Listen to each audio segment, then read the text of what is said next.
هاي جايز، عاملين ايه؟ اتمنى تكونوا بالف خير. لو اول مره تشوفي القناه، اسمي سوسنة. لايك وشير وسبسكرايب. النهارده هنعمل لفته مع سوسنة سجق على الطريقه السودانيه. شايفين الجمال والحلاوه دي؟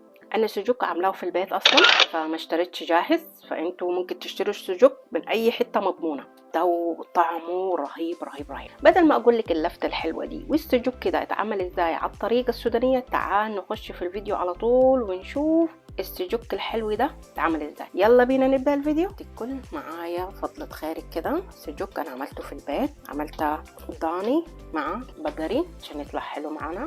وبس احنا هنطبخه سوا على الطريقه السودانيه. نجيب الوك بتاعتنا او الحله ونحط ونخلي ميه السجق دي تطلع.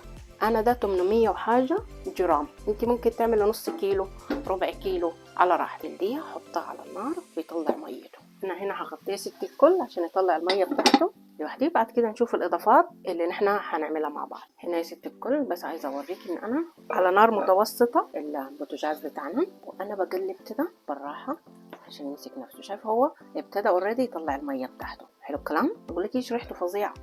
غطي عليه ونخليه لغايه لما يطلع الميه بتاعته. ادي كده يا ست الكل. شايفه ما انا حطيتلهوش ولا حته ميه. والسجق عشان مدهن ما بنحطلهوش برضو زيت، يعني شايفه هو طبخ مع نفسه. المهم ملعقه صغيره كزبره مليانه، ونص ملعقه صغيره بابريكا، ونص ملعقه صغيره فلفل اسود، ونقلبهم كده مع بعض البهارات الحلوه دي، ونغطي عليه لما المويه تشرب معانا. اوكي، يعني الزيت يطلع، الفات بتاع السجق يطلع معانا. ادي كده يا ست الكل معانا السجق بتاعنا اتحمر. شايفه؟ بعد كده انا قطعت 2 فلفل، نص اصفر ونص اخضر، وبصله صغيره مش كبيره، شرايح كده جوليان نحط عليها كده. لو عايزه تحطي جزر حطي جزر، انا يعني ما عنديش جزر. ولو عايزه تعمليه سبايسي تعمليه. وعايزه ملعقه كبيره من الصلصه. نقلب كده بس الحاجات دي مع بعض. وهنا هنهدي النار، يعني بعد ما احط الصلصه نغطي عليه لغايه لما الخضار يدوب معانا يستوي معانا. نقلبه نهدي النار وبس كده يا ست. ادي كده يا ست الكل. نشوف السجق انا دي 3 فصاص توم كده، ممكن تحطي محروس، انا بس هحطهم صحيح كده. نقلبهم ونخليهم شويه كده.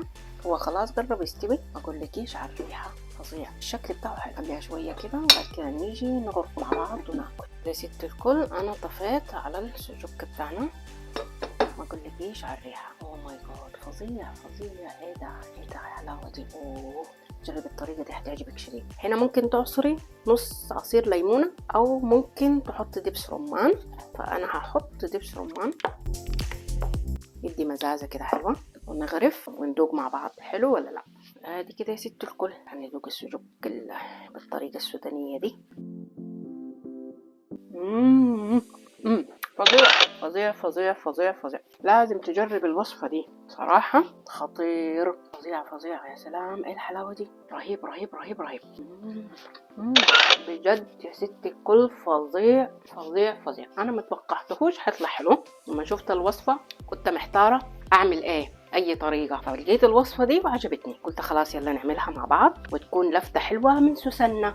ايه رأيكم في اللفتة بتاعت النهاردة؟ حلوة؟ دي كانت الوصفة بتاعت النهاردة يا ست الكل. اتمنى لو الفيديو عجبك ان انتي تجربيها وتكتبي لي كومنت حلو. هل انت بتجربي اي وصفة من الوصفات بتاعتي ولا لا؟ ومن اي بلد انتي بتتبعيني؟ ولغاية لما تيجي في فيديو جديد ان شاء الله.